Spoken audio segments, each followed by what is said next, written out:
इस कार्यक्रम के पुण्यार्जक हैं वंडर सीमेंट, फर्क नजर आएगा। श्री राजेश भारेले, श्रीमती निशा, श्री रौनक भारेले, श्रीमती अर्पणा, रौली भारेले बड़कूर, अंकुर बड़कूर, रोआंक बड़कूर, नेहरू नगर, भोपाल, मध्य प्रदेश।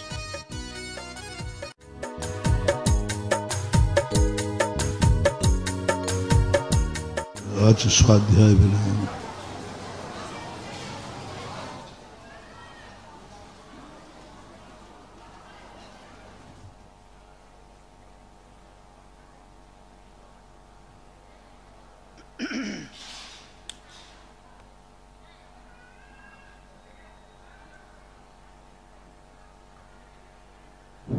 सभी श्रोतागण एवं जिज्ञासु पूज्य श्री को नमोस्तु करें।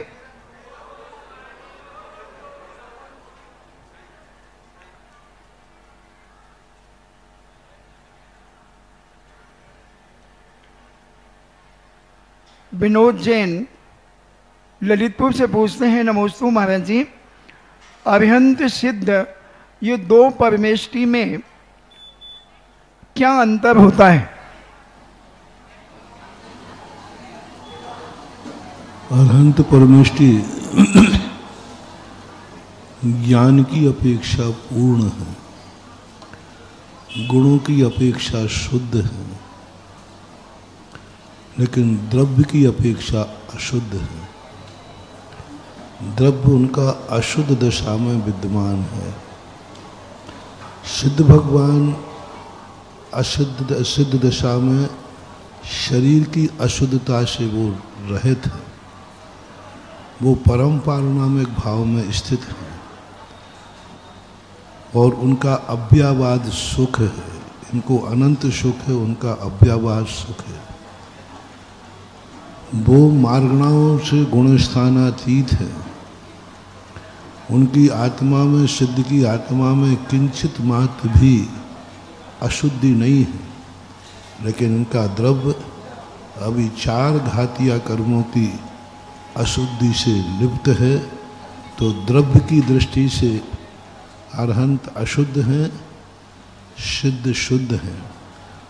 गुणों की दृष्टि से भी जो मूल अनुजीवी गुण हैं उनकी अपेक्षा दोनों एक हैं, लेकिन प्रतिजीवी गुणों की अपेक्षा अरहंत के प्रतिजीवी गुण अशुद्ध हैं, सिद्धों के सभी गुण शुद्ध हैं।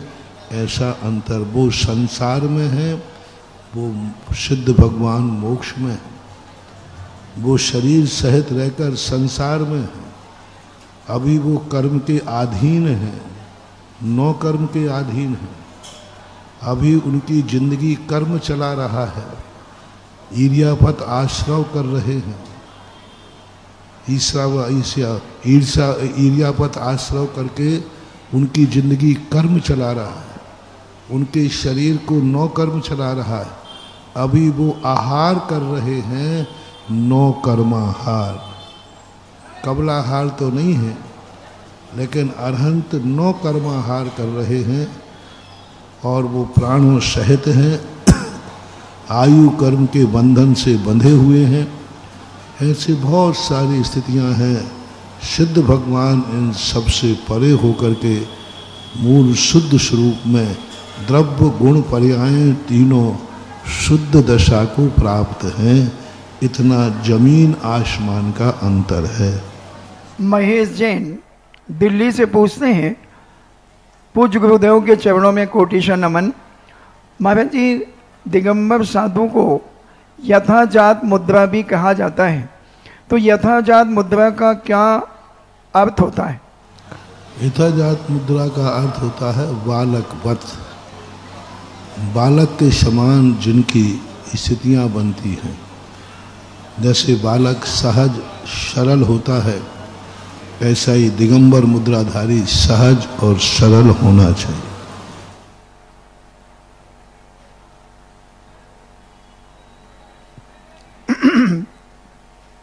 दिनेश जैन दमोह से पूछते हैं, नमोस्तु महाराज जी, सभी धर्मों में दया को मुख्य धर्म क्यों कहा गया है? इसलिए कहा गया कि यदि हम दूसरों पर दया नहीं करेंगे तो दूसरे हम पर दया क्या करेंगे। हम जितनी दूसरों पर दया नहीं करते हैं उससे कई गुने लोग हमारे ऊपर दया करते हैं। यदि हम किसी पर दया नहीं करेंगे तो सारे दुनिया के जीव यदि हमारे प्रति निर्दय हो जाएं तो फिर क्या स्थिति जी सकोगे। इसलिए दूसरों पर दया करने का अर्थ है कोई हमारे ऊपर भी दया करेगा और दया करने से सौहार्दपना बढ़ता है। हम उसको जिंदगी देने का भाव कर रहे हैं, कोई हमें करेगा। हम उसको सुखी बना रहे हैं, वो हमारे सुखी की कामना करेगा। परस्परो उपग्रहो जीवानाम। एक जीव जब दूसरे जीव के संबंध में जैसा सोचता है सामने वाला भी तुम्हारे संबंध में वैसा ही सोचता है। तुम किसी के संबंध में बुरा सोच रहे हो तो निश्चित समझना कोई ना कोई तुम्हारे संबंध में भी बुरा सोच रहा है।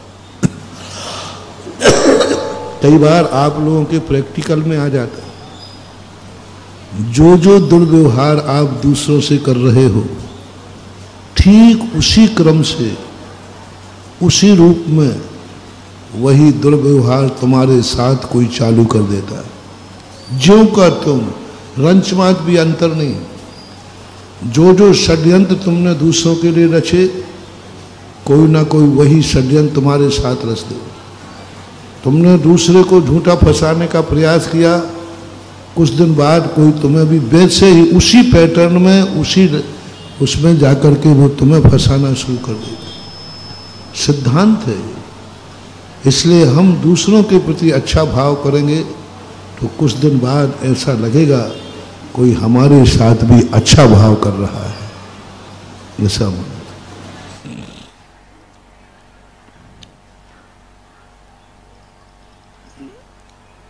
नीटू जैन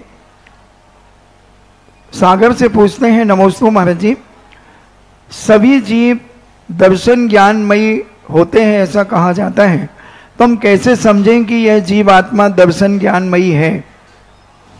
इसको समझने की जरूरत ही नहीं है, तो स्पष्ट है, सब जान रहे हैं, सब देख रहे हैं।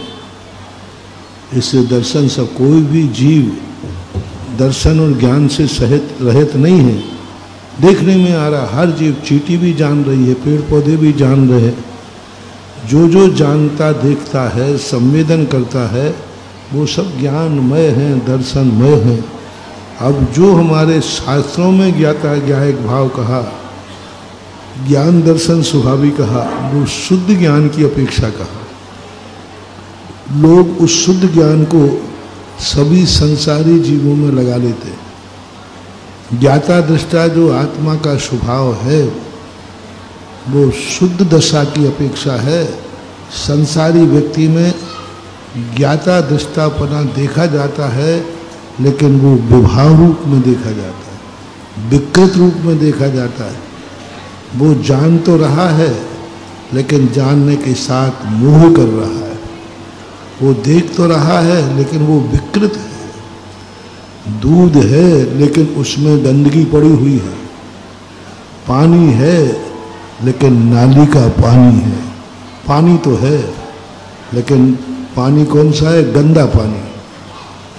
अब लोग कहते हैं गंदा अच्छा मत लगाओ, पानी तो पानी है। ऐसा कई लोग कहते हैं, अच्छे स्वाध्याय बंधु, कि अनादिकाल से हमारा ज्ञान दर्शन स्वभाव है, अशुद्ध और शुद्ध क्यों लगा रहे हो? पानी तो पानी है। बताओ भैया, यदि पानी को पानी ही माना जाए, चाहे वो गंदा पानी हो, चाहे नल का पानी हो, चाहे नाली का पानी हो, पानी तो पानी है। यदि यह ऐसी एकता कर दी जाए तो दुनिया का क्या होगा? नल और नाली एक हो जाएंगे। फिर क्या अंतर रहा? मनुष्य में और कुत्ते सूकर बिल्ली में क्या अंतर रहा? खाना में और पाखाने में क्या अंतर रहा? कि दोनों खाना है, किसी के सही खाना तो है। तो ये जो भेद जो करते हैं कि आत्मा का विभाव कहो, स्वभाव मत कहो, संसार दशा में, छद्मस्त अवस्था में, मिथ्यात अवस्था में हमारा ज्ञाता दृष्टा स्वभाव नहीं है, हमारा ज्ञाता दृष्टा विभाव है। और जब विभाव हो जाता है, स्वभाव ही विभाव होता है। जब कहा जाए कि स्वभाव को पकड़ो, तो ज्ञान दर्शन जब स्वभाव में आ जाए, केवल ज्ञान के बाद या सम्यक दर्शन के बाद, तब वो ज्ञाता दृष्टा स्वभाव माना जाएगा।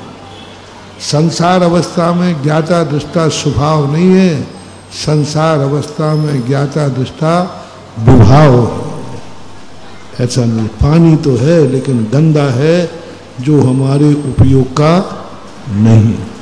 एक एक जिज्ञासा का अद्भुत समाधान हमारे बीच में अद्भुत योगी, कर्म योगी, संत शिरोमणि के महान शिष्य गुरुदेव सुधा सागर जी महाराज के माध्यम से मिल रहा है। एक बार तालियों का उद्घोष जरा करिएगा और अहोभाग्य मानिएगा।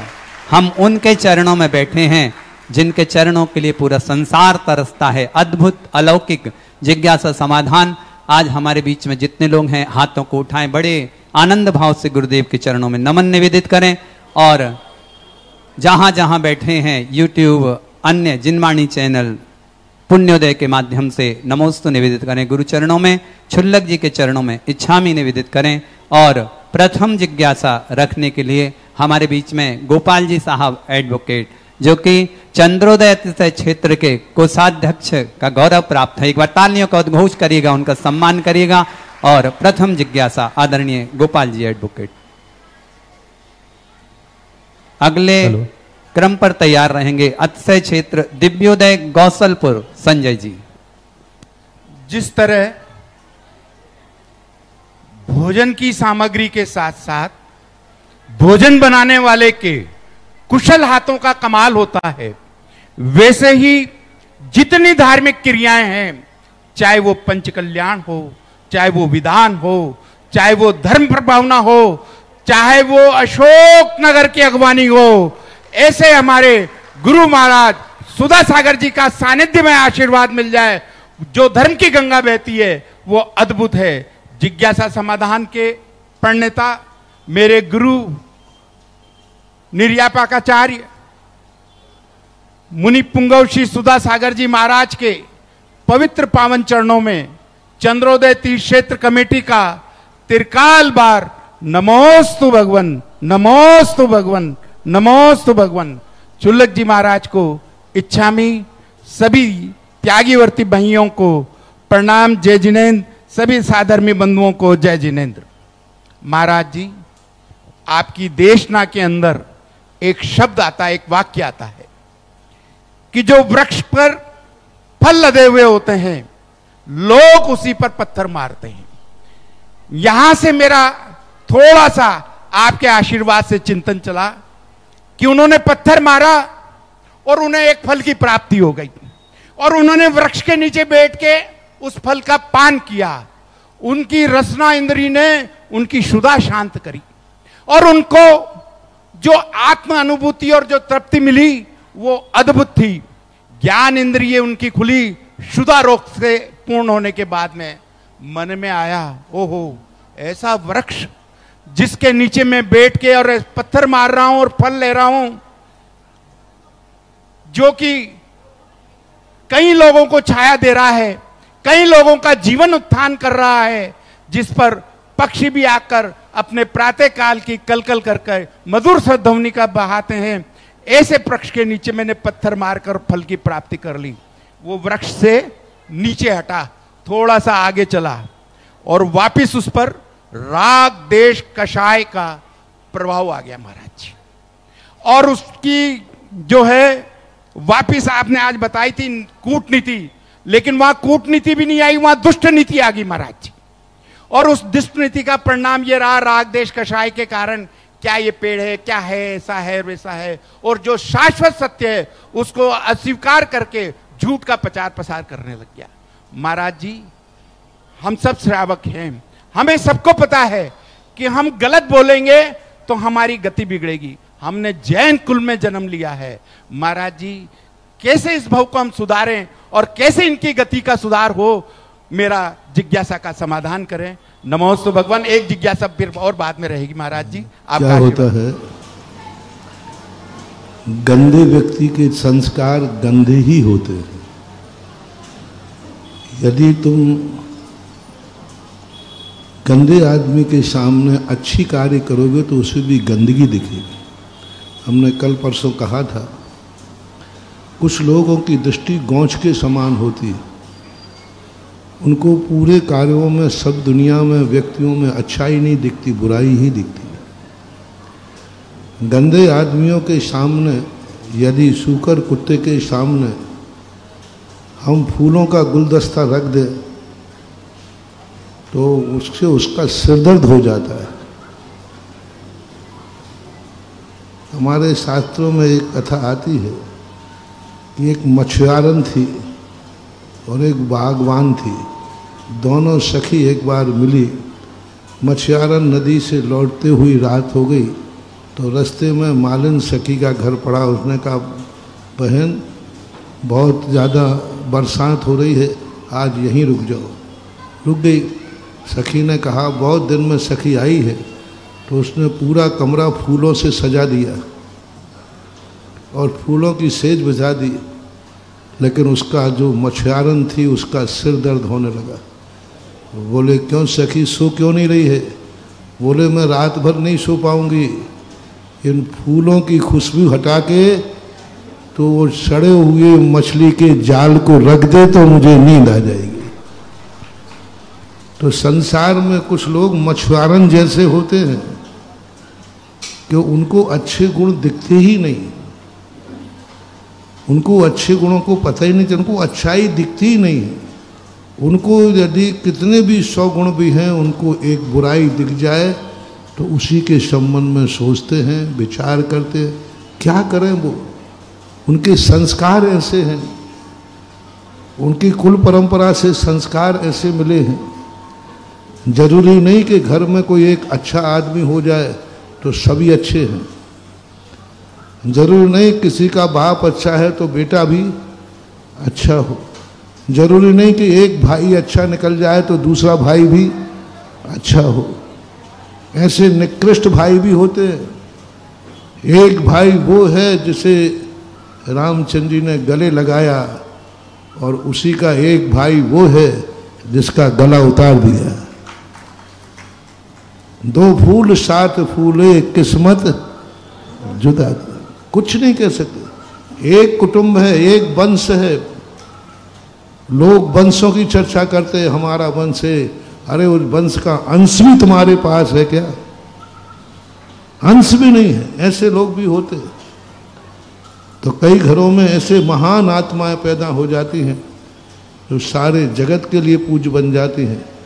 उन्हीं घरों में कुछ ऐसे निकृष्ट जीव पैदा हो जाते हैं जिनको गंदगी ही गंदगी दिखती है, बुरा ही बुरा दिखता है। अब क्या करें, संसार है, ये दुनिया बहुत विचित्र है। ये दुनिया का कहते हैं ना वो, ये दुनिया मकाने सराय करी खैर खूबी तो कहीं हाय हाय। सब प्रकार के लोग पाए जाते हैं। क्योंकि पूज्यवर नेमीचंद महाराज ने त्रिलोक सार के अंदर लिखा कि यदि ये पाप नहीं करेंगे, ये गंदा नहीं सोचेंगे, तो ये अपने किए हुए पापों का दंड कैसे भोगेंगे? इनको दुर्गति भेजना है। राजा सैनिक यदि महाराज के गले में सर्प नहीं डालता तो कर्म कहता है मैं इसको दुर्गति कैसे भेजूं, इससे ऐसा अनर्थ कराओ। तो विनाशकालीन विपरीत बुद्धि हो जाती है कि उनके कर्म खुद उनसे गंदा दिखाते हैं, गंदा सोचते हैं। उनका कर्म कह रहा है, क्योंकि इसकी दुर्गति हमें करना है। महाराज का तो कुछ नहीं बिगड़ा, एक रात ही खराब हुई, लेकिन राजा शरणक के तो 84,000 वर्ष खराब हो रहे। सज्जन पुरुषों पर, साधु पुरुषों के ऊपर जो आरोप प्रत्यारोप लगाते, किसी अच्छाइयों में गंदगी देखते हैं, वो नहीं सोच पाते हैं महाराज का एक रात में कष्ट दिया, लेकिन उसके बदले राजा शनक 84,000 वर्ष तक नरकों के कष्ट भोग रहा है। उनको चींटियों का कष्ट हुआ है, उसको तो आरों का कष्ट हो रहा है। ये विचार नहीं कर पाते, लेकिन सृष्टि एक व्यवस्थित है। सज्जन लोगों को सृष्टि ने इसलिए चुनाया है और सज्जन लोगों पर इसलिए उपसर्ग करने की बात आती है कि इस पृथ्वी को दुर्जनों को दंड देना है। तुम सोचते हो कि धर्मात्माओं पर उपसर्ग क्यों आता है, सज्जन पुरुषों पर उपसर्ग क्यों आता है? ये प्रकृति की कूटनीति है।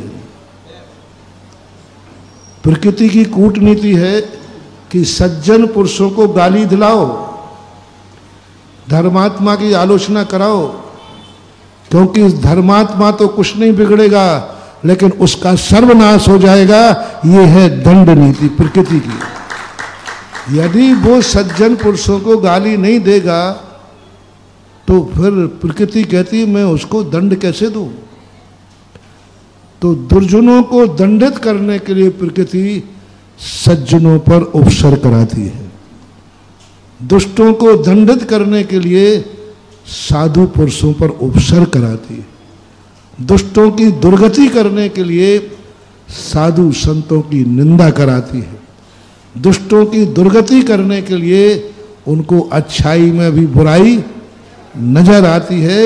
ये प्रकृति की कूटनीति है। कूटनीति जो है हर के पास है, प्रकृति के पास कूटनीति है। ऐसा त्रिलोकसार में लिखा कि उन्होंने अभियोग जाति के देवों का आलम्बन लिया कि अभियोग जाति के देव वहां क्या जरूरत है? देवता को पैदल चलना नहीं, आंख बंद करे जहां चला जाए, कहीं साहब हाथी लाओ ऐरावत बनो। इसलिए बनाना है कि उस जीव ने जो वाहन जाति के देव बने, उन्होंने ऐसा पाप किया है कि उस पाप का दंड तभी दिलेगा जब सौधर्मंद आदेश देगा ऐरावत हाथी बन जा, और उसके ऊपर बैठकर चलाएगा, तभी तो उसकी अकड़ ठिकाने आएगी। तो इसलिए ये सब व्यवस्थाओं को, अब तो क्या हो गया है, हमें तो इस संसार में कुछ भी बुरा नहीं लगता, कुछ अनहोना नहीं लगता। मुझे तो लगता है ये संसार की सब व्यवस्थाएं हैं। अब तो बहुत व्यापक चिंतन हो गया, अब कुछ नहीं लगता। कौन देखो एक साधु को गाली दे रहा है, देखो कमठ पारसनाथ को उपसर्ग कर रहा है, राजा सैनिक घर पर डाल रहा है। पहले बड़े विकल्प होते थे, कितने दुष्ट आदमी हैं। देखो सज्जन पुरुष को भी पहले कह के ऊपर बड़ा दुष्ट, हमें भी बड़ा होता था, कितनी दुष्ट थी, रामचंद्र जी को वनवास भिजवा दिया, मंत्रा बुरी थी। अब नहीं लगता। काश यदि मंत्रा नहीं होती, काश कई नहीं होती, तो रामचंद्र जी के जीवन में रस्तों में जितनों का उद्धार हुआ है, उनका उद्धार कैसे होता है? रामचंद्र जी ने ये बात कही लक्ष्मण से, जब रास्ते में कई भक्त लोग मिले और वो अभाग्य इंतजार कर रहे थे। यदि वनवास नहीं होता तो सबरी जैसी भक्तन का क्या होता? सबरी जैसी भक्तन की जो तपस्या को सफल बनाने का श्रेय किसको जाता है? क्या रामचंद्र जी कभी सबरी के वन में पहुंच पाते? कभी नहीं पहुंच पाते। वो तो राजा बन जाते तो यहीं बैठे रहते। लेकिन इसलिए अब तो सारी दुनिया में जो कुछ भी हो रहा है, ये प्रकृति की व्यवस्था है। पापियों को, दुष्टों को, इनकी दुर्गति करने के लिए, इनको दुष्ट भाव करने के लिए उन्होंने कहा इससे रामचंद्र जी को वनवास दिलाओ, इसको साधु संतों के प्रति गालियां दिलवाओ, जिससे इसकी दुर्गति हो। ये प्रकृति की व्यवस्थाएं हैं, ऐसा मानना चाहिए।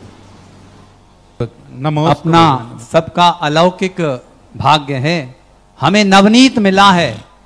हर चीज में, हर वस्तु में, हर जिज्ञासा में जो पॉजिटिव देखते हैं, ऐसे महासंत के चरणों में एक बार तालियों का उद्घोष करके अभिनंदन करिएगा और बार बार ये चरण हमें प्राप्त होते रहें। ऐसे निवेदन के साथ अतिशय क्षेत्र दिव्योदय गौसलपुर संजय जी और अगले क्रम पर तैयार रहें मनोज जी मोदी बाकल चमत्कारोदय बहोरीबंद से।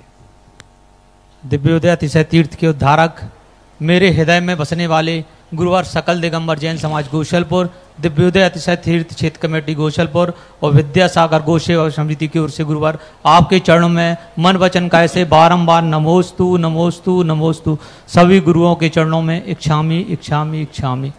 हे गुरुवार, जब से आपने हमारे दिव्योदय अतिशय तीर्थ क्षेत्र में नवीन शांतिनाथ कुंदनाथ रहनाथ भगवान विराजमान किए हैं महाराज जी, निरंतर वहां पर अतिशयों की बरसात हो रही है गुरु जी। अभी वर्तमान में हमारे गौशाला के अध्यक्ष कल्लू भैया, उनकी माँ जी का स्वास्थ्य गड़बड़ हुआ, आपके बताई हुई शांति धारा और हमारे मूल नायक भगवान के चरणों में लगातार 3 दिन तक उनने शांति धारा की महाराज जी। जो डॉक्टर बोल रहे थे कि ऑपरेशन होगा उसके बाद ही कुछ हो पाएगा, वो 3 दिन महाराज जी अब शांति धारा के प्रभाव से और जिनेंद्र भगवान के अभिषेक शांति धारा के प्रभाव से महाराज जी वो स्वस्थ होके अपने घर वापस आ गई। ऐसे हमारे अतिशय क्षेत्र में अभी निरंतर अतिशयों की बरसात हो रही है गुरुजी।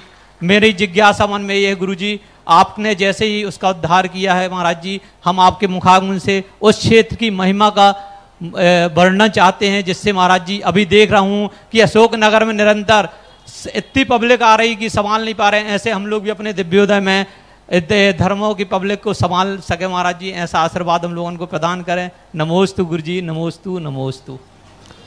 कभी कभी कोई स्थान ऐसी बीमारी से ग्रसित हो जाते हैं कि उनके पार्ट को फिर ठीक नहीं कर पाते, वो पार्ट ही बदलना पड़ता है। जैसे क्या बोलते हैं, ट्रांसप्लांट।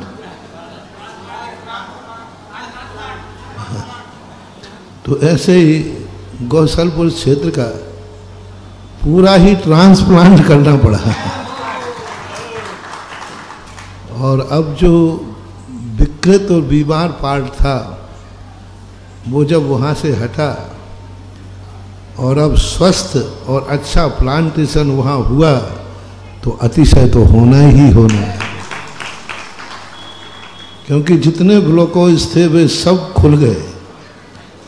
और अभी तो कुछ नहीं है, अभी तो ये शुरुआत है। जो सोचा है, जैसा मन में भाव है, मेरे में यदि ऐसा हो गया तो अतिशय तो अब दुनिया देखेगी।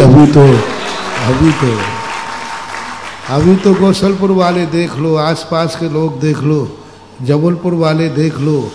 एक दिन ऐसा आएगा कि दिव्योदय तीर्थ क्षेत्र गौशलपुर के अतिशय सारा विश्व देखेगा। मनोज जी मोदी बाकल चमत्कारोदय बहोरीबंद से। और अगले क्रम पर तैयार रहें मुन्नी देवी, जो कि पिपरई से हमारे बीच में। परम पूज्य गुरुदेव के प्रति मेरा, मेरे परिवार एवं स्वस्थ बाकल जन समाज और चमत्कारोदय बहोरीबंद क्षेत्र कमेटी की ओर से बारंबार नमोस्तु नमोस्तु नमोस्तु। हे गुरुदेव, मेरी जिज्ञासा है कि हर व्यक्ति, परिवार, मंदिर, धर्म, समाज और व्यापार जिस स्थान पर भी खड़ा है उसकी मानवीय वृत्ति अतृप्त रहती है, असंतुष्ट बनी रहती है। उसे संतोष, तृप्ति एवं सुख की प्राप्ति कैसे हो, कृपया समाधान कीजिए। नमोस्तु गुरुदेव, नमोस्तु गुरुदेव, नमोस्तु गुरुदेव। तृप्ति होने के लिए पूरा संसार भी दे दिया जाए तो भी नहीं होगा, और तृप्ति एक कण में भी हो जाती है। सम्यक दृष्टि अभाव में भी सद्भाव का आनंद ले लेता है। मन चंगा तो कठौती लगन। बादशाही वस्तु में नहीं है, बादशाही मन की तरंगों में है। यदि हमारे जीवन में आ जाए कि मेरे से बराबर सुखी जीव कोई नहीं है, जैसे एक व्यक्ति, मैंने एक शराब की व्यक्ति की कहानी आती है कि पूछो शराब क्यों पीते, बोले महाराज जी हम लोग गरीब हैं, दर्द है, कभी अमीर तो बन नहीं पाएंगे, राजा भी नहीं बन पाएंगे, लेकिन एक बोतल पीने के बाद राजा का आनंद जरूर आ जाता, आई एम किंग। तो बोले शराब इसलिए पी लेते हैं कि वैसे तो राजा बन नहीं पाएंगे तो कम से कम। तो ऐसी स्थिति होती है। कि कुछ लोग अपने आप में ऐसी स्थिति बना लेते, कुछ भी करो तो भी नहीं, लेकिन जो धर्म का प्याला पी लेते हैं, धर्म का जिनके अंदर असर हो जाता है, वे सूखी रोटी में भी वात्सल्य का आनंद ले लेते हैं। और कुछ लोग ऐसे होते हैं जिनका काम मात, चाहे तीर्थ हो चाहे धर्म स्थान हो, उनके व्यक्तिगत स्वार्थ होते हैं। उनको तीर्थ से मतलब नहीं है, उनको स्वयं से मतलब है। उनकी रोजी रोटी चलना चाहिए, उनका अहंकार पलना चाहिए, उनके जो चलते हैं वो करना चाहिए। क्षेत्र यदि धर्म अच्छा हो तो भी उनको कोई लेना देना नहीं होता। ऐसे लोग जो दुनिया में होते हैं ये सदा अतृप्त ही रहते हैं, और अतृप्त व्यक्ति कभी भी तृप्त होने वाला नहीं। मुन्नी देवी जी पिपरई और अगले क्रम पर तैयार रहें। अनीता जी, आज का अद्भुत प्रवचन मन की तरंग मारे ले बस हो गया भजन, गुरुदेव ने एक एक व्यक्ति पर घटा दिया था, और अंत में तो ये भी कहा था कि मैं भी इसी में लगा हूं। अद्भुत योगी के चरणों में नमन करते हुए मुन्नी देवी जी पिपरई। मुनि पुंगव श्री सुधा सागर महाराज जी को मेरा और मेरे परिवार का नमोस्तु नमोस्तु नमोस्तु। छुल्लक महाराज जी को मेरा इच्छामी इच्छामी इच्छामी। महाराज जी, मेरी जिज्ञासा है कि निधत्ति और निकाचित कर्म के उदय में और विपरीत परिस्थितियों में कैसे समता के भाव रखे जाएं। अब ये प्रश्न ऐसे हैं जो प्रतिदिन ऐसे ही आते हैं। सब लोग कहीं ना कहीं से दुखी हैं, बस इतना मान लो कि हम दुखी कम हैं और सुखी ज़्यादा हैं। व्यक्ति की आदत बिगड़ चुकी है। 24 घंटे में व्यक्ति सुखी ज़्यादा रहता है, दुखी कम रहता है, लेकिन बस वो दुखी की याद कर करके दुखी होता रहता है। कितने सुख हैं हमारे पास, 24 घंटे में देखो व्यक्ति रोता ज़्यादा है कि हंसता ज़्यादा है, व्यक्ति सोता ज़्यादा है कि जागता ज़्यादा है, व्यक्ति खाते ज़्यादा है कि भूखे ज़्यादा मरते हैं। सब सुख है, चारों तरफ सुख ही सुख है। कब कब कांटा लगता है बताओ? बिना कांटे के ज्यादा व्यक्ति की यात्रा होती है, कांटों में ज्यादा होती है। बिना कांटे, बस कांटे को रोता रहेगा। अरे भाई, ये स्थिति ऐसी बन गई जिंदगी की कि एक मोड़ पर कभी 2-4 साल में एक आध एक्सीडेंट हो गया और लिख देता है जी मोड़ खतरनाक है। अब वो मोड़ कहता है महाराज जी ये बताओ कितनी गाड़ियां इस मोड़ से सकुशल निकलती हैं, अब 2-4 साल में एक आध हो जाती है तो खतरनाक है। बस यही आदत अपनी जिंदगी की है।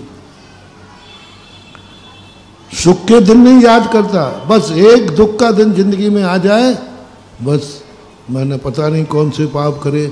हम जब देखो जब दुखी रहते हैं, बस वही बोर्ड लगा दिया ये मोड़ खतरनाक है।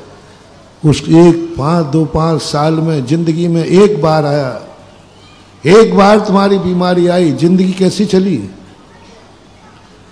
पूरी जिंदगी अच्छी चली, एक बीमारी आ गई, एक कुछ प्रतिकूलता आ गई तो हम उसे दुख मान लेते हैं। महानुभाव, मेरा तो एक सिद्धांत है, जिंदगी में कितने विपरीत परिस्थिति आ जाए उसे अशुभ कर मत मानना, इस सृष्टि की व्यवस्था है। जय हो। अनीता जी, हंसना ही नहीं रोना भी व्यवस्था है। प्रकृति ने कहा सदा हंसते मत रहो, कभी कभी रोया भी करो, कभी कभी हमेशा सुख के दिनों में मत रहो, कभी कभी दुख का भी स्वाद चाहा खा करो। हमेशा हमेशा सुकुमार मत रहो, कभी कभी धूप की भी गर्मी सहन किया करो। हमेशा रजाई में मत दुबे रहो, कभी ठंडी लहर भी खाया करो। हाँ, कभी कभी बिल्कुल 24 घंटे खाया पिया मत करो, कभी कभी उपवास भी किया करो। कभी कभी प्रशंसाएं सुनने के आदि मत बनो, कभी कभी गालियां भी सुना करो। हाँ भैया, मीठा खाते खाते उबासी आ जाएगी, बीच में एक आध बार करेला की सब्जी भी खाया करो। अनीता जी अपना प्रश्न रखें, आनंद का माहौल, और अनीता जी के बाद तैयार रहेंगे व्रती श्रावक आदरणीय आजाद जी महाना। मेरे आराध्य गुरुवर इष्ट देव गुरु के चरणों में मेरा बारंबार नमोस्तु नमोस्तु नमोस्तु। त्रैछुल्लक जी के चरणों में इच्छामी इच्छामी इच्छामी। महाराज श्री, मेरा प्रश्न है, कर्मों की 8 प्रकृतियां हैं मूल, और उनके 148 कर्म प्रकृतियां हैं। इस परिवेश में कर्म में पुरुषार्थ और भाग्य में कैसे समावेश करें? कृपया गुरुदेव जिज्ञासा का समाधान कीजिए। कर्म भी पुरुषार्थ का ही तो फल है, और पुरुषार्थ के माध्यम से हम कर्मों को हीनादिक करते। देखो, हम साधु बन रहे हैं, क्या है? कर्म को ही तो हम पछाड़ रहे हैं, कर्म को ही तो हम संक्रमित कर रहे हैं, कर्म को ही तो उत्कर्षण अपकर्षण कर रहे हैं, कर्म में ही तो हम अकाल में कर्मों की निर्जरा कर रहे हैं। तो ये व्यवस्थाएं हैं। तो सारे पुरुषार्थ जो हैं कर्मों की नियत धारा को अनियत में बदलने के लिए होता है। व्रती श्रावक आदरणीय आजाद जी अपनी जिज्ञासा रखें, और अगले क्रम पर मुंबई से हमारे बीच में आशीष जी जिनवाणी चैनल जिज्ञासा रख रहे हैं, और इस जिज्ञासा को अपने मुख से रखेंगे हमारे प्रिय मित्र विपिन जी सिंह। पूज्य श्री, आपके पावन पुनीत चरणों में मेरा, मेरे परिवार का और नगरवासियों को प्राणी मात्र की ओर से कोटि सा नमन, कोटि सा नमन, कोटि सा नमन। छुल्लक जी के, सभी छुल्लक जी के चरणों में इच्छामी इच्छामी इच्छामी। भैया जी, सभी भैया जी को वंदना वंदना वंदना। पूज्य श्री, मेरे ऊपर आपके बहुत एहसान है। अप्रत्यक्ष रूप से मुझे आपका बहुत आशीर्वाद हमेशा मिलता रहा है। मैं 92 से आपसे जुड़ा हूँ, जब से यहाँ सुनर पंचाणक हुए। इसके बाद 95 से भाई प्रसन्न जी, सतीश राजपुर जी के साथ में मैंने शिविरों में जाना शुरू किया, और लगातार आपके शिविरों का सौभाग्य मुझे मिला है। उस समय से मुझे आप कहते थे कि छोटे छोटे नियम लो, और उस समय हम छोटे छोटे नियम लेते रहते थे, और उस समय वो छोटे नियम लगते थे गुरु जी। आज वो ही आपकी कृपा से मुझे गुरु जी के पूज्य आचार्य श्री के हाथ से 2013 में रामटेक में पिछले आने का सौभाग्य मिला है, और आज मैं व्रती श्रावक बनने का सौभाग्य कर रहा हूँ। जिज्ञासा करें। जिज्ञासा महाराज जी मेरी यही है कि आपके मुख से सभी श्रावक, बहुत से श्रावक मुझसे भी कहते रहते हैं कि हम सब कैसे प्रतिमा ले लें, तो इसके संबंध में आप अपने मुख से बताएंगे तो उसका लोगों को असर भी होगा, और जल्दी से वो प्रतिमा लेने का सौभाग्य प्राप्त कर सकेंगे। देखो क्या होता है कि नियम और शिविर का जो रूप है, इनके शिविर के अतिशय के संबंध में लिखा जाए तो बहुत बड़ा पुराण लिखा जाएगा। यदि सारे भारत के शिवरार्थियों के संस्मरण लिए जाए कि किनको क्या मिला है, तो हर व्यक्ति एक ही बात कहेगा, मैं तो धूल था, आज तिलक बन गया हूं। अशोकनगर की कहानी भी हमने पहले सुनाई थी, और अशोकनगर में कितने लोग हैं जो आज छोटे छोटे नियम लेकर वृत्ति बन गए, प्रतिमाधारी बन गए। कितने लोग हैं जो श्रावक से मुनि तक बन गए। तो यदि यह सब नहीं होता तो साधु क्यों प्रयास करता, साधु क्यों प्रवचन देता?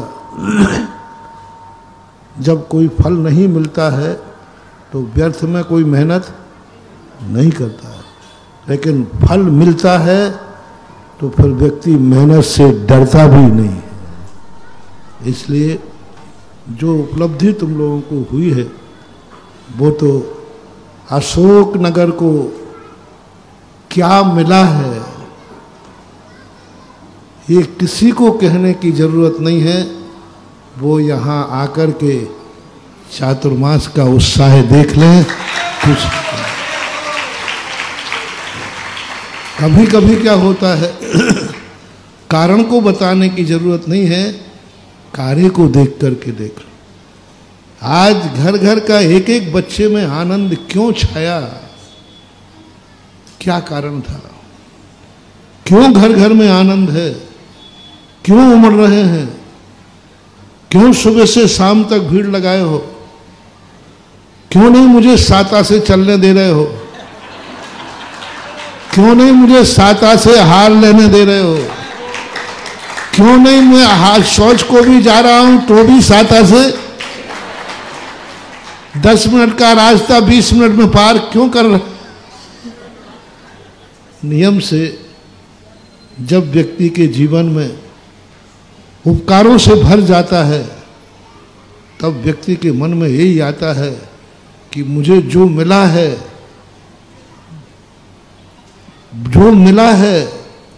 वो इतना अद्भुत है कि मैं इसके बदले में गुरु को कुछ भी नहीं दे पा रहा हूं, तो कुछ ना कुछ चाहता है। तो आज 92 में क्या बीज बोया था, आज 33 साल बाद उसकी फसल सबके सामने है, सारे जगत के सामने है। 1992 में यहाँ कैसा चतुर्मास हुआ था उसका नज़ारा जिनको देखना है, जो 2092 में नहीं जन्मे हो या जिनको नहीं मालूम हो 2092 का चतुर्मास कैसा हुआ, 1992 का चतुर्मास कैसा हुआ था, 2025 का आकर के चतुर्मास देख लो तो अपने आप पता चल जाएगा कि एक एक व्यक्ति का हृदय, एक एक परिवार का हृदय उपकारों से उमल रहा है, ओवरफ्लो हो रहा है। गुरुदेव, इनकी हालत तो ये है, जब जहां मौका मिले दिन भर एक ही धुन, पूरे अशोकनगर में एक ही धुन, कि कैसे ही गुरु जी की एक झलक मिल जाए। अगर अच्छा लगे तो एक बार तालियां बजाओ ना। और मुंबई से आशीष जी जिनवाणी जिज्ञासा को रख रहे हैं और हमारे प्रिय साथी विपिन भाई उसको रखें। गुरुदेव के चरणों में त्रिबार नमोस्तु, छुल्लक जी के चरणों में इच्छामी।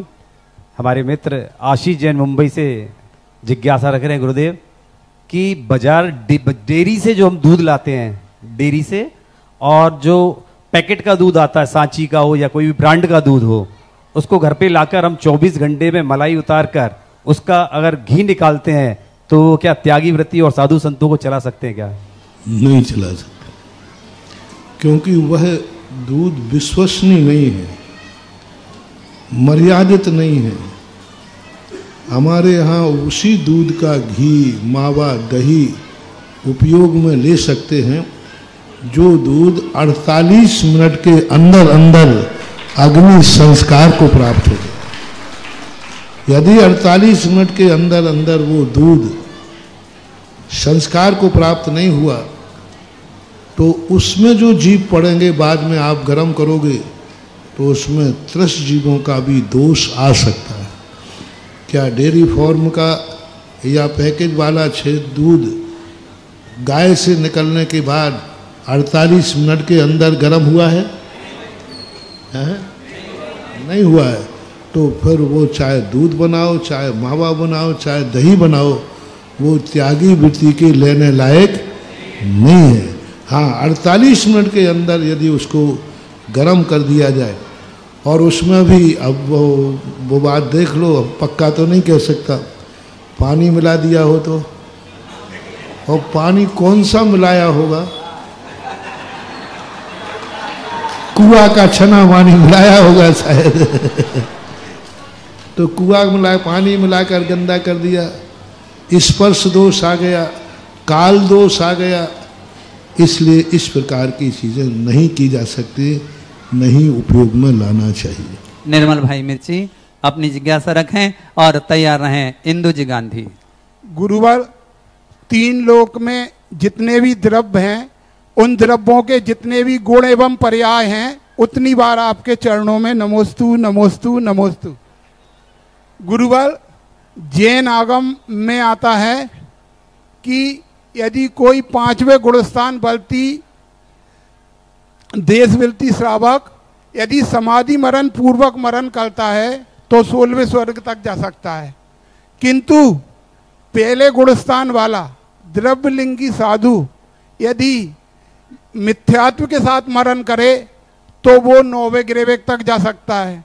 तो गुरुवर 5वें गुणस्थान वाले 16वें स्वर्ग तक जा रहा है और पहले गुणस्थान वाला 9वें ग्रेवेक तक जा रहा है, ये समझा दीजिए। नमोस्तु महाराज जी। 5वें गुणस्थान वाला भी 9वें ग्रेवेक तक जा सकता है, 6ठे गुणस्थान वाला भी 9वें ग्रेवेक तक जा सकता है, कोई बाधा नहीं, बस द्रव्य से मुनि होना चाहिए। भाव से वो मिथ्या दृष्टि है। कौन जाता है जो 9वें ग्रेवेक? जो मुनि व्रत धारण किए हैं लेकिन भावों से मिथ्या दृष्टि। इसी प्रकार कोई द्रव्य से मुनि महाराज हैं और गुणस्थान उनका पंचाम है तो वो भी मर करके 9वें ग्रेवेक जा सकते। गुणस्थान पंचम है, गुणस्थान चौथा है, चौथे गुणस्थान वर्ती जीव यदि द्रव्य से मुनि महाराज हैं तो वो भी 9वें ग्रेवेक तक जाते। होना चाहिए मुनि व्रत पालन करने वाला। गुणस्थान कौन सा है? स्वर्गों की व्यवस्था इसके ऊपर आधारित नहीं है। 9वें ग्रेवेक तक गुणस्थान की कोई चर्चा आगम में नहीं है। 9वें ग्रेवेक तक बनने के लिए उन्होंने मुनि व्रत की शर्त रखी। इसी प्रकार 16वें स्वर्ग में कहीं ये नहीं लिखा कि पंचम गुणस्थान वर्ती 16वें स्वर्ग तक जाता है, ये नहीं लिखा। देश वृत्ति 16वें स्वर्ग जाता है। तो देश वृत्ति तो मिथ्या दृष्टि भी हो सकता है। कोई मिथ्या दृष्टि है, उसने 2 प्रतिमा ले ली, वो 16वें स्वर्ग तक जाएगा। कोई मिथ्या दृष्टि है, वृत्ति है, लेकिन गुणस्थान असंयम चौथा है तो भी 16वें स्वर्ग जाएगा। तो गुणस्थान की विवक्षा 9वें ग्रेवेक तक गुणस्थान की विवक्षा नहीं है, वृत्तों की विवक्षा है। और 9वें ग्रेवेक के ऊपर वृत्तों के साथ साथ गुणस्थान की विवक्षा है। 9वें के ऊपर के भी सम्यक दृष्टि होना जरूरी है और मुनि होना भी जरूरी है। इसलिए ऐसे इसकी विवक्षा बना लेना कि पंचम गुणस्थान वर्ती भी यदि मुनि मुद्रा में है तो वो भी 9वें ग्रेवेक तक जा सकता है। ऐसा इंदू जी गांधी अपनी जिज्ञासा रखें और अगले क्रम पर तैयार रहें। जैन समाज साडौरा श्रीमान अनिल जी बांझल। मम आराध्य इष्ट गुरुदेव के चरणों में कोटिशा नमोस्तु नमोस्तु नमोस्तु। क्षुल्लक त्रय के चरणों में कोटिशा इच्छामि इच्छामि इच्छामि। गुरुदेव मेरी जिज्ञासा है कि जब आप चंदा प्रभु बगीचा मंदिर में गए तो वहाँ का मंदिर जी का एवं संपूर्ण बगीचे का कण कण आज तक प्रफुल्लित है। तो मेरी जिज्ञासा है गुरुदेव कि वहाँ पुराना मंदिर के भगवान जी एवं अभी जो भगवान आपके द्वारा प्रतिष्ठित होकर यहाँ पर विराजे हैं उस मंदिर के लेवल एनर्जी लेवल क्या है। और दूसरी जिज्ञासा है मेरी गुरुदेव कि श्रेणिक चरित्र का जब स्वाध्याय किया तो थोड़ा जब से मन में लगता है कि रानी चेलना ने जब बौद्ध भिक्षुओं को भोजन बनाते समय अपनी उनकी चप्पल का ही भोजन में डाल दिया था। तो गुरुदेव चाहे धर्म के लिए किया हो पर छल तो छल ही था, उसका क्या उन्हें दोष लगा होगा। नमोस्तु गुरुदेव मेरी दोनों ही जिज्ञासा। पहली बात है कोई नए पुराने का अंतर पूछते हैं। मैं अशोकनगर वालों से पूछता हूँ क्योंकि मैंने अशोकनगर वालों के पुराने मकान भी देखे हैं और नए भी देखे हैं। हाँ, पुराने मकान भी देखे, नए मकान भी देखे। अब आप ही लोग बताएं कि आप पुराने मकान में रहते थे तो उसकी एनर्जी और अब नए मकान में रह गए उसकी एनर्जी खुद ही बताओ ना। वो ठीक था कि ये ठीक है। तो कोई भी चीज़ में परिवर्तन होता है तो उसमें नई कुछ अनुभूति होती, नया कोई सुधार होता है। बगीचे मंदिर का मंदिर ही नहीं बदला, बगीचे वालों की हवेलियां भी तो बदल गई।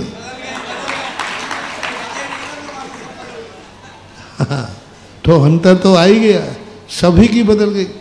अब आहार चल के आ रहे थे तो वो अध्यक्ष है ना, हाँ नहीं, थोवन जी अध्यक्ष, ये मुझे रास्ते में दिखा रहा था कि महाराज जी ये हमारा पुराना मकान है और आहार कराए नए मकान में। तो हम पूछ रहे भैया दोनों की एनर्जी में कहाँ अंतर था? यदि इसकी ज्यादा थी तो वहां खाएंगे। तो ये परिवर्तनशील है। और तो और 19 का 92 की चतुर्मास की एनर्जी और 2025 की इसमें ही लगा लो ना। हर चीज परिवर्तनशील है, बस विकास होना चाहिए, हिरास नहीं। विकास होना चाहिए, हिरास नहीं। तो समझ लेना चाहिए हमने कुछ अच्छा ही हो रहा है, तभी तो हमारा विकास हो रहा है। ऐसे लोग भी शायद कोई हों कि 92 में जो थे उससे कहो हिरास को प्राप्त हुए हो। तो हिरास को प्राप्त हुए हैं तो उनको देखना है कि कहीं ना कहीं हमने कोई चूक की है। और विकास को प्राप्त हुए हैं तो समझ लेना चाहिए हमने कुछ ना कुछ अच्छा ही किया है। तो ऐसी परिणति के लिए अंतर तो आता ही है, आना ही चाहिए। साढौरा जैन समाज से और 33 साल तक एक एक बच्चे ने और बूढ़े ने ओम ह्रीम श्री सुधा सागर मुनिंद्राय नमः जपा है, तब जाकर आज हमारे छोटे छोटे से घर महलों में बदल गए हैं। इसके लिए तालियां बजाकर अभिवादन करिए गुरु जी के चरणों में। और जैन समाज साढौरा से भरत जी अध्यक्ष महोदय और अगले क्रम पर तैयार रहें श्रीमती सुषमा जी, राजेश जी। जय बोलो चैतन्य चमत्कारी चिंतन। भिक्षुओं की जो बात आई है वो एक बहुत बड़ा प्रेस्टेज पॉइंट था। वो तनातनी की बात थी। वो राजा ने जो जैन मुनियों की जो आलोचना करता था, जो उनकी बुराई करता था, उसका जवाब देना था। वो आपसी की एक ऐसी थी कि दोनों की मियाँ बीबी की, राजा रानी की लड़ाई में जो राजा आलोचना करके, कभी कभी क्या है कुछ चीज़ों को कहने से नहीं समझता, प्रैक्टिकल करके दिखाना पड़ता है। वो राजा मानने को तैयार नहीं है कि हमारे भिक्षु, हमारे अंतर्यामी ने सर्वज्ञ होते, सर्वज्ञता उनके पास है। जब ये बात कही तो फिर सर्वज्ञता का प्रमाण लाने के लिए ऐसा कार्य करना पड़ा। वो एक दुर्घटना है, उसको मार्ग नहीं मानना चाहिए, वो एक आकस्मिक कार्य हुआ। पूरे भारत से लोग भक्ति कलश रखने के लिए प्रफुल्लित और आनंदित हैं। श्रीमान गोपाल जी, शिखा जी, एडवोकेट महोदय भविक जी, सेक्टर 85 फरीदाबाद हरियाणा से एक भक्ति कलश के लिए राशि प्रदान कर रहे हैं। एक बार तालियों का उद्घोष करिएगा, अभिनंदन करिएगा, स्वागत करिएगा। साथ ही शिविरार्थी अहमदाबाद से श्रीमान राजेश कुमार जी जैन, किरण लता जी जैन एक भक्ति कलश विराजमान करने का भाव रख रहे हैं। एक बार तालियों का उद्घोष करिएगा। और हमारे बीच में हैं श्रीमान चिरौंजी लाल जी, दिलीप कुमार जी, श्रीमती सुधा जी, चिन्मय जी, अशोकनगर खिरिया परिवार, जिन्होंने 1,11,000 रुपए की राशि भक्ति कलश के लिए दी है और 1,51,000 रुपए की राशि गांव मंदिर जो कि निर्माण में बढ़ रहा है, ऐसे परिवार का तालियां बजाकर अभिनंदन करिएगा, स्वागत करिएगा। और वह पूरा परिवार श्रीमान दिलीप कुमार जी, पिताश्री श्रीमान चिरौंजी लाल जी, पूरा परिवार आगे आए। तब तक जिज्ञासा रखें और आनंद मनाएं। जय बोलो चैतन्य चमत्कारी चिंतामणि साढौरा के मूलनायक पार्श्वनाथ भगवान की जय। और यहाँ विराजमान मेरे चमत्कारी आशीर्वाद वाले अगड़ बाबा धासु सागर, जिन शासन के शेर, जगत पूज्य मुनिभंग 108 श्री सुधा सागर जी महाराज की जय।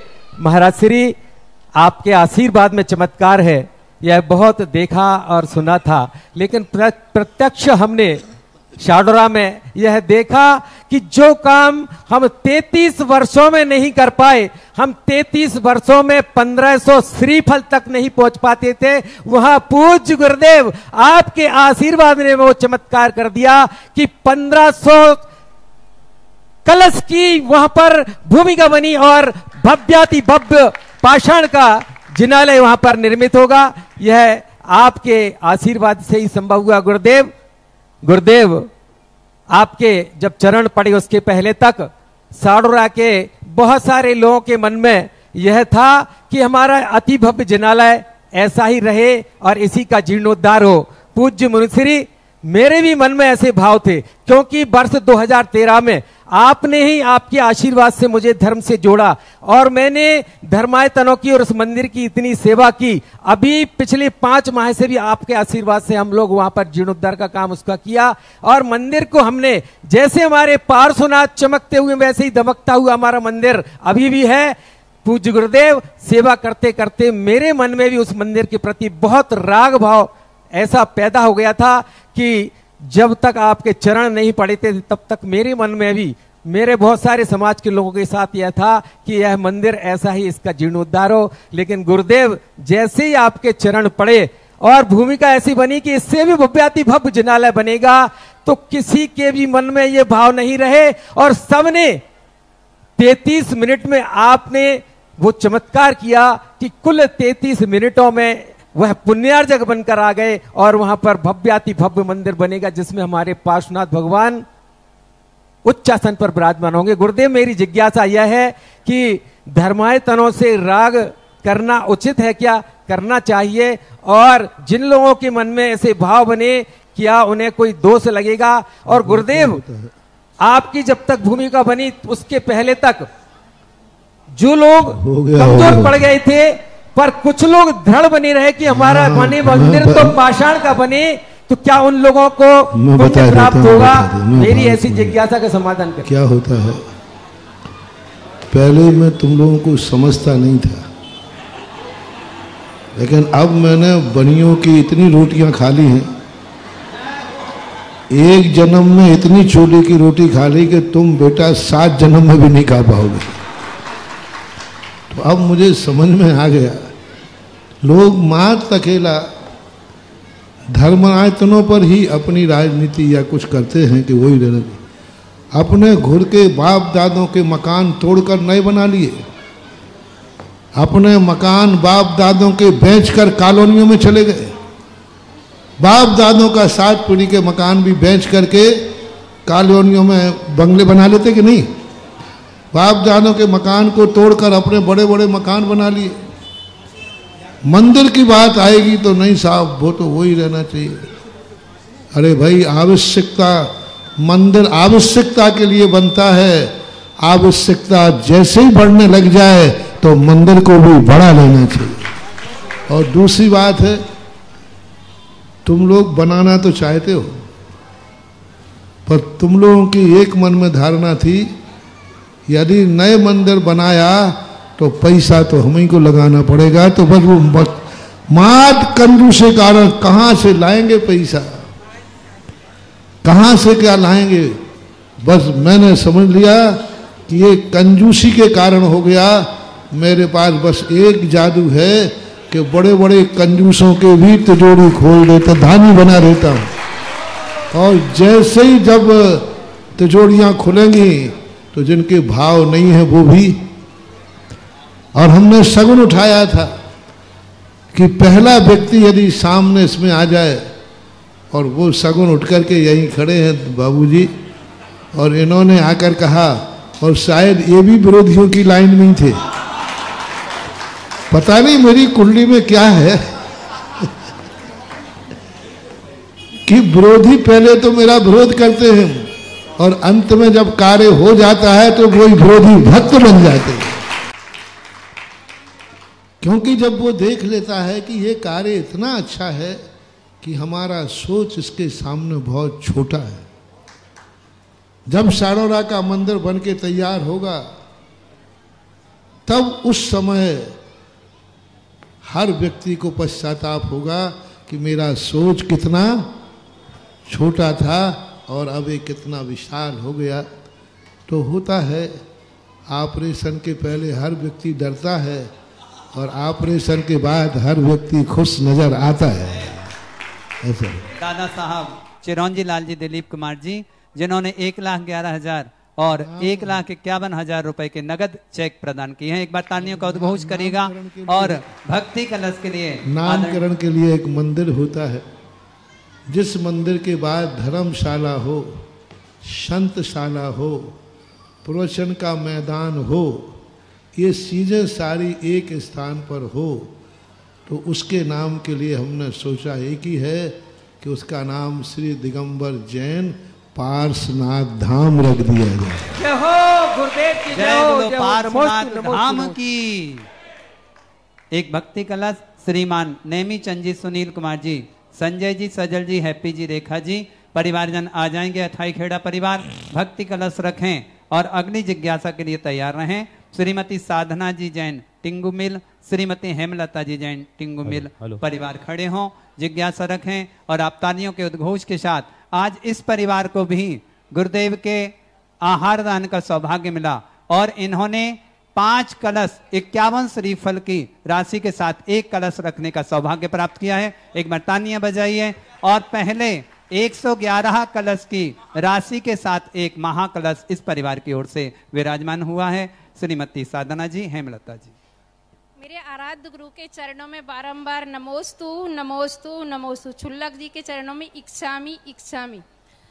महाराज गुरु बारसों से हम इंतजार कर रहे थे कि गुरुदेव का चातुर्मास हमें मिले। हम महिलाएं इस चातुर्मास को कैसे सफल बनाएं कि पीढ़ी पीढ़ी याद करे कि ऐसा चातुर्मास हुआ था। जब सफल हो रहा हो तो सफलता को क्या पूछना। महिलाएं कैसे बनाए महाराज श्री? महाराज ने यही बनाए कि 2 कार्य हैं तुम्हारे। पहला कार्य है कि यदि चौका नहीं लगा है तो घर में ऐसा समय सेट करें कि जिंदगी भर चूल्हे पर बैठे बैठे जिंदगी निकल गई, कम से कम घर में प्रवचन के समय कोई महिला चूल्हे पर न बैठे। चौका लगा है वो बात अलग है। और दूसरे, शाम के समय पर जिज्ञासा समाधान हो रहा है तो कोई भी दिगंबर जैन महिला 6 बजे से 7 बजे के बीच में बाजार में शॉपिंग को नहीं जाए।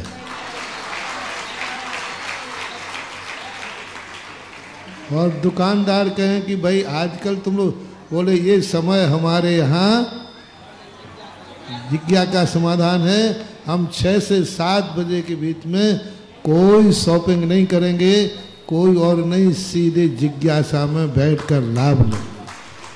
तीसरा नैमित्तिक कार्य आ रहा है जो हर महिला को एक ही सोचना है कि श्रावक संस्कार शिविर में शिवरार्थियों को अपने घर में बुला करके और उनको ऐसा भोजन कराएं, ऐसा भोजन कराएं कि आज वो शिवरार्थी बन करके तुम्हारे घर गया है, कल वो ब्रह्मचारी छुल्लक और महाराज बन के श्रावक के यहाँ जाए।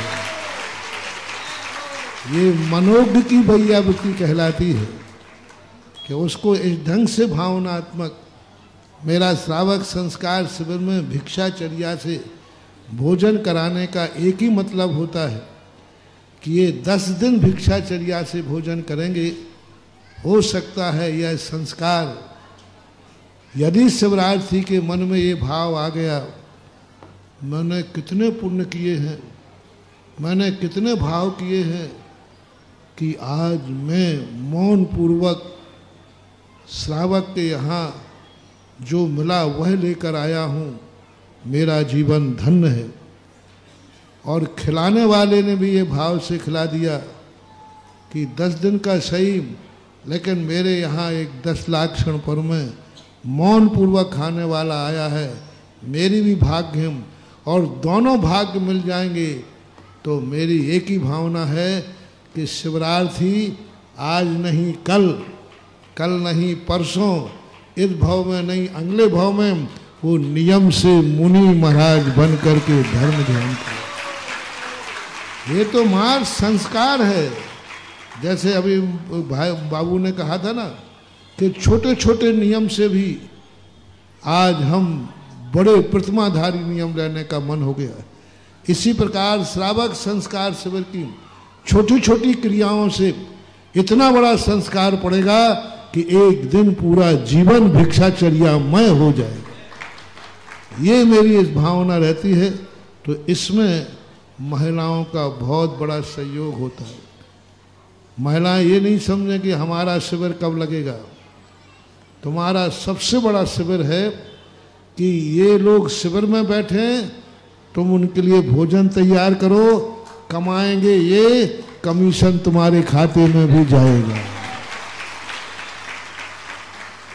और वैसे ही तुम्हारी जाति तो है, इनकी कमाऊ जाति है और तुम्हारी नहीं, वो नहीं बोल रहा हूं मैं। तुम्हारा वैसे ही अधिकार है कि कमावे ये और उसके पार्टनर बनकर के आप भी उपयोग करें। इसी प्रकार धर्म ध्यान में ये लोग धर्म ध्यान करेंगे, आप धर्म ध्यान में सहयोगी आहारचर्या, ये सबसे बड़ा काम महिलाओं का है। पर चातुर्मास में तो बहुत सारे कार्यक्रम कमेटी अभी शायद घोषित करेगी। कमेटी बताएगी कितने कार्यक्रम हैं इस चतुर्मास में। एक भी कोई भी नहीं बचेगा जिसको कोई ना कोई कार्य न मिले, कोई ना कोई लाभ न मिले। सारे खाते खुले रहेंगे। अब जिसको जो लेना है वो ले सकता है। हेमलता जी अपनी जिज्ञासा रखें। और आज जिन्होंने 5 कलश 55 श्रीफल की राशि के साथ श्रीमान अरविंद कुमार जी, अशोक कुमार जी, राजेंद्र कुमार जी, बीनेन्द्र कुमार जी, सचिन जी, सौरभ जी, गौरव जी, टिंगुमल परिवार, बहुत बढ़िया, रखिए जिज्ञासा। गुरुदेव के चरणों में कोटि कोटि नमन। छुल्लक जी के चरणों में इक्षामी और भैया जी के चरणों में वंदना। गुरुदेव मेरा प्रश्न है कि 12 तपों में सबसे श्रेष्ठ तप कौन सा है? तप का मूल उद्देश्य है इच्छा निरोधो तपः। जिसमें हमारी लालसा हो, उस लालसा को हम जिस माध्यम से रोक लेते हैं वही सबसे बड़ा तप कहलाता है। कोई उपवास से रोकता है। कई लोग हमने ऐसे देखे, बोले महाराज हम 10 उपवास कर लेंगे लेकिन रस का त्याग नहीं करेंगे, बिना नमक का नहीं खा पाएंगे, बिना घी की रोटी नहीं खा पाएंगे। आप बिल्कुल उपवास करा दीजिए, कोई आपत्ति नहीं। तो फिर उनसे कहा जाएगा कि आप उपवास मत कीजिए, एक रस का त्याग कर लीजिए, इच्छा निरोधो तपः। कई लोग कहते हैं या तो फिर पूरा उपवास करेंगे या फिर डकार के खाएंगे। आधा पेट मेरे बस की बात नहीं है, या तो पूरा उपवास या फिर पूरा। तो उनसे कहा जाता है तुम्हारा सबसे बड़ा तप है उनोदर, कम खाओ आधा खाओ। तो ये आपकी इच्छाओं के ऊपर आधारित है कि आपकी लालसा किसमें है, उस लालसा को कंट्रोल करना ही तप कहलाता है। जय बोलो गुरुदेव सुधा सागर महाराज जी की। विगत दिनों एक यहाँ पर प्रश्नोत्तरी लेखन प्रतियोगिता का आयोजन हुआ था। सुधा का सागर जो पुस्तक है उस पर नमोस्तु महाराज श्री, नमोस्तु नमोस्तु नमोस्तु। 33 साल का नमोस्तु महाराज श्री। हम 14 साल से बहुत परेशान है, दोनों पैर खराब हो गए हैं। हमने ऐसे कौन से कर्म और पाप करे थे कि हमें 14 साल तक पाप करे थे क्या, जो 14 साल तक हम ठीक नहीं हो पा रहे हैं, पैरों से खड़े नहीं हो पा रहे। देखो मैंने कई बार कहा, कौन सा कर्म है ये तुम्हारे वर्तमान का दुख बता रहा है। यह कर्म किसी को आपने कसाय के वशीभूत होकर ऐसी पैरों में चोट पहुंचाई होगी कि वो जिंदगी भर कभी पैरों से नहीं चल पाया होगा। कभी भावना कही होगी गुस्से में आकर इसकी टांगें तोड़ दूंगा। आप लोग करते हो? हाँ, इतने गुस्से में तोड़ नहीं पाए। मैं इसकी टांगें तोड़ दूंगा, जिंदगी भर चलने लायक नहीं रहेगा। चाहे भली तुम उसकी अंगुली नहीं तोड़ पाए हो, लेकिन आपने भाव तो कर लिया, कर्मबंध हो गया। अब ये कर्मबंध, उसकी तो टांगें नहीं टूटी, लेकिन कर्मबंध ऐसा हो गया कि स्वयं के जीवन में आ जाएगा। इसलिए कहा करते हैं कि क्रोध को, कसायों को इतना कंट्रोल करो कि हम कुछ भी बोलते रहते हैं, कुछ भी सोचते रहते हैं। जब कर्म का उदय आता है तो फिर बहुत मुश्किल हो जाता है। ऐसे समय पर यही चिंतन करना चाहिए। बहुत सारी जिज्ञासाओं के समाधान रह गए हैं। आप कल फिर पुनः आकर यहाँ इंतजार करिएगा और अतिशयकारी पावन मुख से अपने जिज्ञासाओं का समाधान प्राप्त करेगा। एक बार पूरा सदन जहां बैठा है, एक शानदार गुरुदेव के चरणों में तालियों का उद्घोष करके आज की गुरुदेव के चरणों में नमोस्तु निवेदित करते हुए और कहे कि हम शिविर के लिए और जोर से शिविर के लिए, और जोर से कहो शिविर के लिए। बस गुरुजी आप आशीष दे दो। और आज जिनके घर पर आहार दान का सौभाग्य प्राप्त हुआ, टिंगू ऑयल मिल परिवार, वह आएंगे एक कोठे में, वह गुरुदेव की आरती उतारेंगे। साथ ही दूसरे कोठे में हमारे दोनों चक्रवर्ती परिवार आ जाएंगे। और ये महासौभाग्य, आप जहां, हमारा पुनः निवेदन रहेगा, जहां आप बैठे हैं वहीं खड़े होकर श्रीमान धर्मेंद्र सिंह जी रघुवंशी पूर्व जिला अध्यक्ष महोदय भी आगे आकर गुरुदेव की आरती का महासौभाग्य प्राप्त करें। हाँ भैया अंकित जी अपने अपने स्थान पर, निर्मल भाई व्यवस्था बनाएंगे, विजय भाई हाँ आगे नहीं बढ़ाएंगे।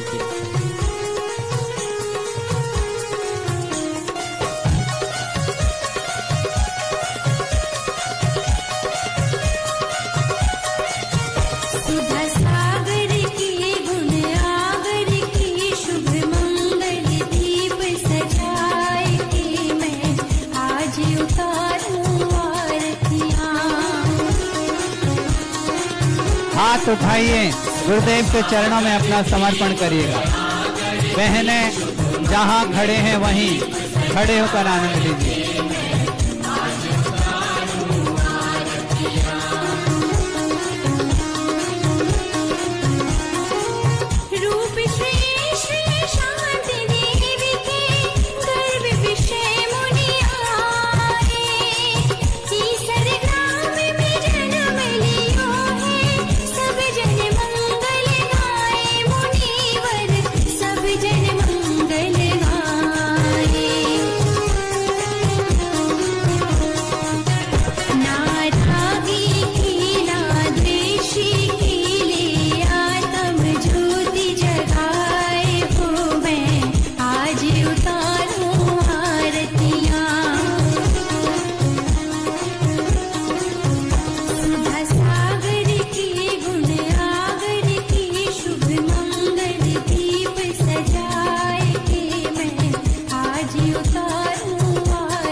आरती करते रहिए, आरती करते रहिए। हम इस बीच में दो सूचनाएं आपको दे रहे हैं। मंच के सामने इस कार्यक्रम के पुण्यार्जक थे वंडर सीमेंट, फर्क नजर आएगा। श्री राजेश भारेले, श्रीमती निशा, श्री रौनक भारेले, श्रीमती अर्पणा, रौली भारेले बड़कूर, अंकुर बड़कूर, रोआंक बड़कूर, नेहरू नगर, भोपाल, मध्य प्रदेश।